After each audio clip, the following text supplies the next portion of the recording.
Nitish, RJD की क्या है तैयारी? क्योंकि आरजेडी के लिए ये चुनाव उनकी रणनीति, तेजस्वी यादव की लीडरशिप, सब कुछ इस पर दांव पर लगा हुआ है। जी हाँ, बिल्कुल। पूरी तैयारी महागठबंधन की तरफ से भी है और पिछले चुनाव में चूंकि जो सत्ता से उनका जो फासला था, सरकार बनने से कुछ ही सीटों से चूक गए थे तेजस्वी यादव, और इस बात का मलाल काफी अधिक रहा है आरजेडी को, तेजस्वी यादव को। तो इस बार वो चाहते हैं कि कोई कसर ना रहे, इसलिए पूरी तैयारी महागठबंधन की तरफ से भी है। और यही कारण है कि जो उनकी अपनी एक कोर टीम है वो पूरी कोशिश कर रही है कि इस बार जो है सरकार बनाने की पूरी कोशिश की जाए, और इसलिए उन्होंने नए साथियों को भी जोड़ा है। मुकेश सहनी इस बार उनके साथ हैं, पिछली बार वो बीजेपी के साथ थे चुनाव में। नए साथियों को जोड़ने के साथ साथ यदि जातीय समीकरणों की आप बात करें तो उसमें भी उन्होंने इजाफा करने की कोशिश की है, क्योंकि मोटे तौर पर MY का समीकरण आरजेडी को माना जाता है। लेकिन इस बार तेजस्वी यादव कुछ नए प्रयोग भी करेंगे, जिसमें MY से हटकर जो दूसरी जातियां हैं उनको जोड़ने की कोशिश होगी। तो बात तो नीतीश माई बाप की भी हो रही है, माई के साथ साथ बाप की भी बात हो रही है। लेकिन ये सीटों का बंटवारा कैसे होगा? कांग्रेस इस बार बेहतर सीट चाहती है, अपने पसंद की सीट चाहती है। ये सीट शेयरिंग का क्या फॉर्मूला निकलेगा कांग्रेस और आरजेडी में?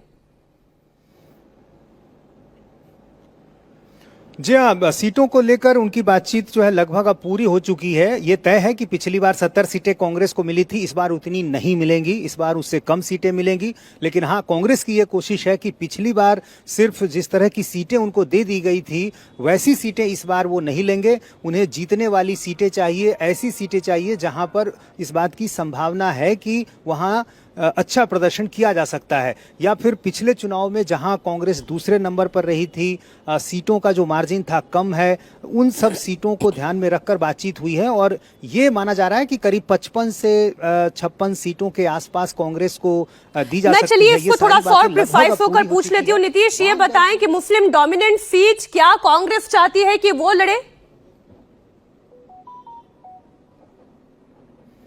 जी हाँ, बिल्कुल। ये कोशिश है कांग्रेस की भी, और खासतौर से पिछली बार जहां उनका प्रदर्शन अच्छा रहा था, अच्छा इस मायने में कि जो सीटें उन्होंने जीती थी वो तो है ही, और जहां पिछली बार उनका जो प्रदर्शन था वो इस मायने में बेहतर था कि जो जीत और हार का जो मार्जिन था वो कम था, वैसी सीटें उनकी प्राथमिकता में है। तो जाहिर है उसमें कुछ मुस्लिम बहुल इलाके भी हैं, और इसके अलावा जो दूसरी सीटें हैं वो भी हैं। तो पूरी कोशिश है कांग्रेस की कि इस बार ऐसी सीटें ली जाएं ताकि उनका जो स्ट्राइक रेट है वो बेहतर है, क्योंकि पिछली बार उन पर यही तोहमत हमेशा लगा है कि 70 सीटें आपको दी गई, आपने सिर्फ 19 जीती, और इस वजह से तेजस्वी सत्ता में नहीं आ पाए। तो ये आरोप जो लगता रहा है, उस आरोप से भी शायद अब कांग्रेस बाहर निकलना चाहेगी कि हमें ऐसी सीटें मिले जहां हम अच्छा प्रदर्शन करें। दूसरी तरफ जो वाम दल हैं उनको इस बार ज्यादा तरजीह देने की तैयारी में है तेजस्वी यादव। खासतौर से जो माले है वाम दल में, वो सबसे मजबूत दल है वाम दलों में, और इस बार उनकी सीटें बढ़ने जा रही हैं, क्योंकि पिछली बार भी यदि आप देखें तो उनका प्रदर्शन काफी अच्छा था।